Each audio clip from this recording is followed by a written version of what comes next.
Doctor BR Ambedkar open యూనివర్సిటీలో ఎవరైతే first year first semester exams ఎవరైతే రాయబోతున్నారో చాలా స్టూడెంట్స్కి కొన్ని డౌట్స్ అయితే ఉన్నాయండి. ఒక 8 ఇంపార్టెంట్ డౌట్స్ ఈ వీడియోలో డిస్కస్ చేయడం జరుగుతుంది. లైక్ కొంతమంది ఎంసీక్యూ క్వశ్చన్స్ ఉంటాయా, సో బిట్స్ ఏవి ఎట్లా వస్తాయి, మనకు ఫిల్ ద బ్లాంక్స్ కావచ్చు, ఎంసీక్యూ క్వశ్చన్ అడుగుతున్నారు. సో మనకు చాలా మంది ఆ టెక్స్ట్ బుక్ బ్యాక్ సైడ్లో ఏవైతే మనకు ఎంసీక్యూ క్వశ్చన్స్ కావచ్చు అవి చూసి సో ఇలాంటి క్వశ్చన్స్ కూడా మనకు ఎగ్జామ్స్లో వస్తాయని అనుకుంటున్నారు. ఇది theory exam, not MCQ, fill the blanks, true all false కావచ్చు, అవి ఏముండవు. సో అలాంటి డౌట్స్ కావచ్చు. అండ్ మనకు హాల్ టికెట్స్ ఎప్పుడు వస్తాయి, ఐడి కార్డ్స్ ఎట్లా డౌన్లోడ్ చేసుకోవాలి, అవన్నీ ఇంపార్టెంట్ పాయింట్స్ ఈ వీడియో డిస్కస్ చేయడం జరుగుతుంది. సో ఫస్ట్ పాయింట్ వచ్చేసి హాల్ టికెట్ ఎప్పుడు వస్తాయని చాలా మంది అడుగుతున్నారు. హాల్ టికెట్స్ వచ్చేసి మనకు 1 వీక్ ఆర్ 5 డేస్ బిఫోర్ వస్తాయి వెబ్సైట్లో. సో వెబ్సైట్లోనే మనకు open degree first semester hall tickets download అయిన ఒక లింక్ వస్తుంది. ఆ లింక్లో మీ యొక్క అడ్మిషన్ నెంబర్ ఎంటర్ చేస్తే మీకు సెంటర్ ఎక్కడ పడ్డది, ఏ రోజు ఏ ఎగ్జామ్ ఉంటుంది, డీటెయిల్గా ఉంటుంది. సో మనకు 4 days before or 5 days before మనకు వెబ్సైట్లో అప్డేట్ చేస్తారు. అప్డేట్ చేయగానే మన టెలిగ్రామ్ ఛానల్లో కావచ్చు సపరేట్ వీడియో అయితే చేయడం జరుగుతుంది. సో ఇది first point. And hall ticket కూడా మీ మొబైల్లోనే డౌన్లోడ్ చేసుకొని బయట జిరాక్స్ షాప్స్ కావచ్చు ఎక్కడైనా వెళ్ళి అది ప్రింట్ తీపించుకోండి, సరిపోతుంది. సో ఇది ఫస్ట్ పాయింట్. సెకండ్ వచ్చేసి సెంటర్ డీటెయిల్స్. సో చాలా మంది ఏమనుకుంటారు, మన స్టడీ సెంటర్లో పడుతుందా లేకపోతే ఎక్కడ పడుతుంది అంటే, మన స్టడీ సెంటర్లోనే పడాలని రూల్ లేదండి. ఆ డిస్టిక్ కావచ్చు, పక్కన ఉన్న స్టడీ సెంటర్స్ కావచ్చు, ఎక్కడన్నా పడవచ్చు.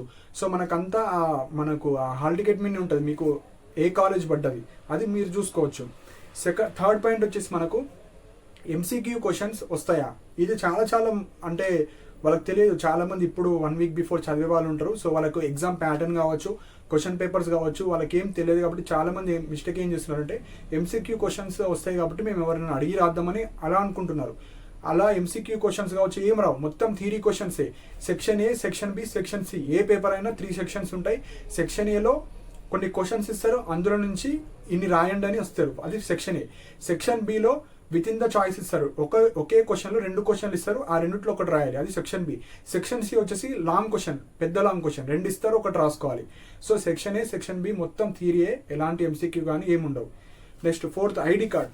సో ప్రీవియస్గా 1 మంత్ బ్యాక్ చేశాను. ఐడి కార్డ్స్ ఎట్లా డౌన్లోడ్ చేసుకోవాలి. ఐడి కార్డ్ అంటే మనకు నార్మల్గా కాలేజ్లో ఇచ్చే ఐడి కార్డ్ కదండి, డిజిటల్ ఫార్మేట్లో మీ నేము, మీ అడ్మిషన్ నెంబర్, మీ ఫాదర్ నేము, మీ స్టడీ సెంటర్ డీటెయిల్స్, మీ గ్రూప్ డీటెయిల్స్ అన్నీ ఒక షీట్ వస్తుంది.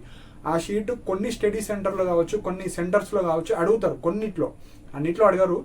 అది జస్ట్ తీసుకొని పెట్టుకుంటే మీరు అడిగితే అది ఇచ్చేయచ్చు. సో మీరు కింద డిస్క్రిప్షన్లో ఆ లింక్ పెడతాను, అండ్ టెలిగ్రామ్ ఛానల్లో కూడా మళ్ళీ ఆ వీడియో షేర్ చేస్తాను. జస్ట్ వెబ్సైట్ నుంచి మీ యొక్క డీటెయిల్స్ ఎంటర్ చేస్తే మీకు ఐడి కార్డ్ వస్తుంది. ఐడి కార్డ్ అంటే జస్ట్ ఒక పేపర్ వస్తుంది, అది మీరు బయట ప్రింట్ తీపించుకుంటే సరిపోతుంది. సో ఐడి కార్డ్ అది. Next important questions. సో చాలా మంది కన్ఫ్యూజ్ అవుతున్నారు, అసలు ఇంపార్టెంట్ క్వశ్చన్స్ని మనం ఎలా చదవాలి, వేటికి ప్రియారిటీ ఇవ్వాలి, ఇప్పుడు డీటెయిల్గా ఎక్స్ప్లెయిన్ చేస్తాను.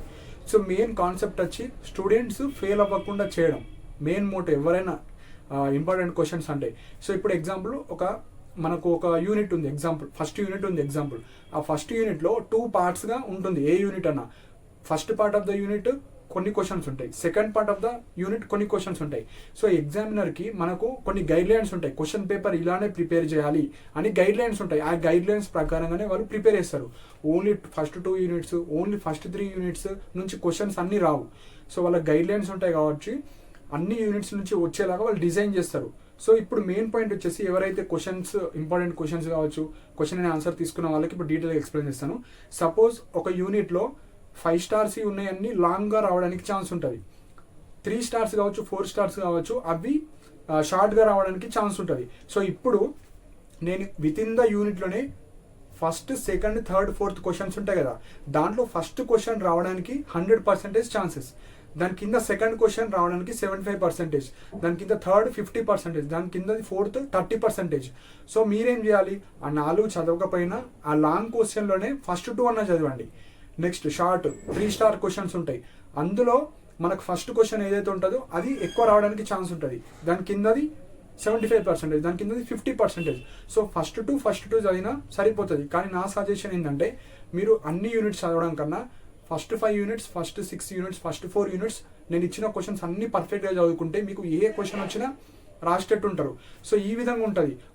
ఉన్న క్వశ్చన్స్ ఇచ్చారంటే దాని మీనింగ్ అది కాదు, మనకు ప్రాబబిలిటీ ఫస్ట్ క్వశ్చన్ ఏదైతుందో అది రావడానికి ఎక్కువ ఛాన్స్ ఉంది, దాని కిందది సెకండ్ రావడానికి నెక్స్ట్ ఛాన్స్ ఉంది, ఛాన్స్ వైజ్ ఇచ్చాను.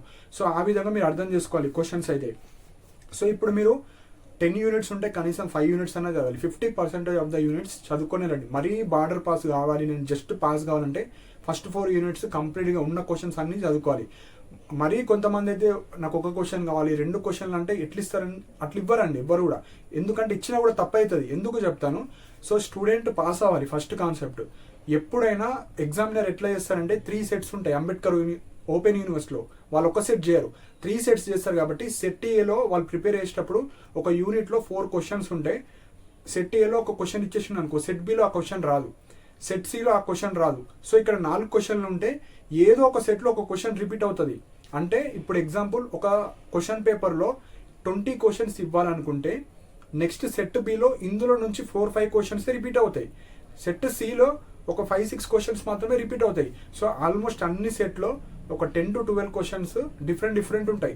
సో అందుకే ఇక్కడ సెట్ ఏ, సెట్ బి, సెట్ సి ఉంటాయి కాబట్టి సో నేను ప్రియారిటీ వైజ్గా ఇచ్చా. ఇది ఫస్ట్ క్వశ్చన్, ఇది ఎక్కువ ఛాన్స్ రావడానికి ఉంటుంది. ఎందుకంటే వాళ్ళందరూ పాస్ అవ్వాలని ఫస్ట్ 4 యూనిట్స్ నుంచి వాళ్ళు ఈజీగా ఇస్తారు.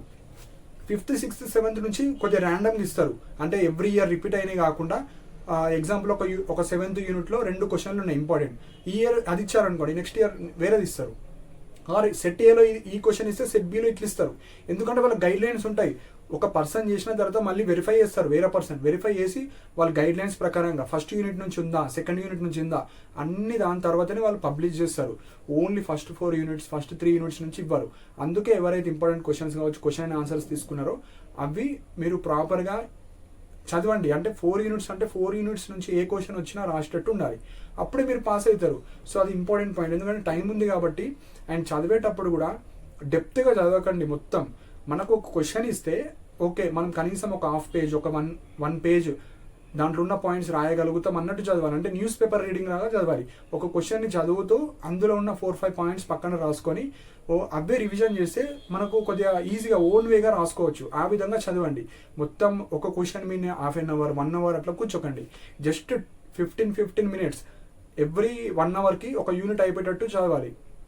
ఈరోజు ఒక సబ్జెక్ట్ పెట్టుకుంటే 5 అవర్స్ 5 యూనిట్స్ అయిపోయేటట్టు చదవాలి. సో చదవడం అంటే మొత్తం ఉన్నట్టు రాయడం అవసరం లేదు.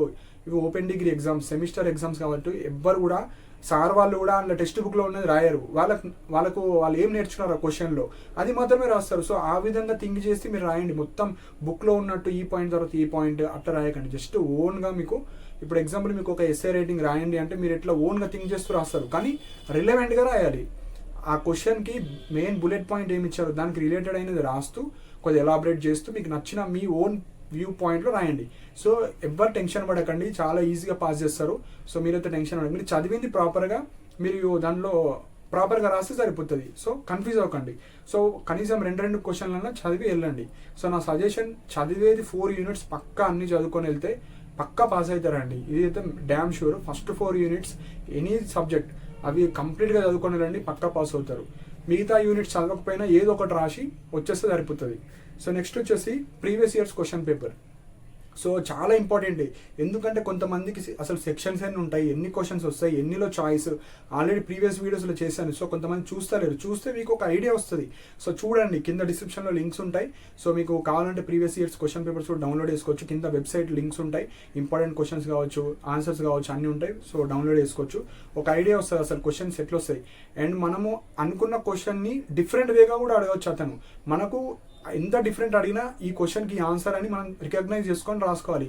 కొంతమంది మనకి ఈ క్వశ్చన్ అనుకున్నాం కానీ ఎట్లనో వచ్చిందంటే సేమ్ క్వశ్చనే, వే ఆఫ్ ఆస్కింగ్ డిఫరెంట్ ఉంటుంది. సో ఆ విధంగా మీరు చదవాలి. నెక్స్ట్ సో క్వశ్చన్ అండ్ ఆన్సర్స్కి మీరైతే కింద వెబ్సైట్లో చూసుకోవచ్చు. సో అండ్ టెలిగ్రామ్ ఛానల్లో కూడా జాయిన్ అవ్వండి అందరూ. ఎవరికైనా టెలిగ్రామ్ లేకపోతే గూగుల్ ప్లే స్టోర్లో టెలిగ్రామ్ యాప్ డౌన్లోడ్ చేసుకొని కింద డిస్క్రిప్షన్లో జాయిన్ అవ్వండి. సో దట్ మీకు హాల్ టికెట్స్ కావచ్చు, రిజల్ట్స్ కావచ్చు, ఏమైనా ఫాస్ట్ అప్డేట్స్ కావచ్చు, సెంటర్ గురించి కావచ్చు, ఏమైనా ఉంటే మీరైతే కింద మెన్షన్ చేయొచ్చు. అండ్ ఇంకొక పాయింట్, చాలామంది ఎవరైతే 3rd సెమిస్టర్ 5th సెమిస్టర్ వాళ్ళు ఉంటారో అండ్ ఎవరైతే ఆల్రెడీ రాసి ఫెయిల్ అయిన వాళ్ళు ఉంటారో చాలామంది ఏమంటారంటే యూనివర్సిటీ వాళ్ళు కావాలని ఫెయిల్ చేస్తారు, మంచిగా రాసినా కూడా. అంటే ఎవ్వరు కూడా స్టూడెంట్స్ని ఫెయిల్ చేయడానికి చూడరండి. కాకపోతే వాళ్ళు మరీ 1 డే ముందు 2 డేస్ ముందు చదివే వాళ్ళు ఉంటారు. సో మరీ 1 డే 2 డే అంటే 50% ఆఫ్ స్టూడెంట్స్ మాత్రమే పాస్ అవుతారు. అది కూడా కొన్ని ఈజీ సబ్జెక్ట్స్కి. ఏవైతే ఈ ఆప్షనల్ సబ్జెక్ట్స్ ఉంటాయి, ఇప్పుడు బీజెడ్సీ ఉంది, బాటనీ, జువాలజీ, కెమిస్ట్రీ, అవి చదివితేనే పాస్ అవుతాం. ఇప్పుడు ఏవైతే జెండర్ సెన్సిటైజేషన్, ఇంగ్లీష్, తెలుగు కావచ్చు, ఇవి 1 డే చదివినా పాస్ అవుతాం. మొత్తం నిల్లు జీరో అసలు.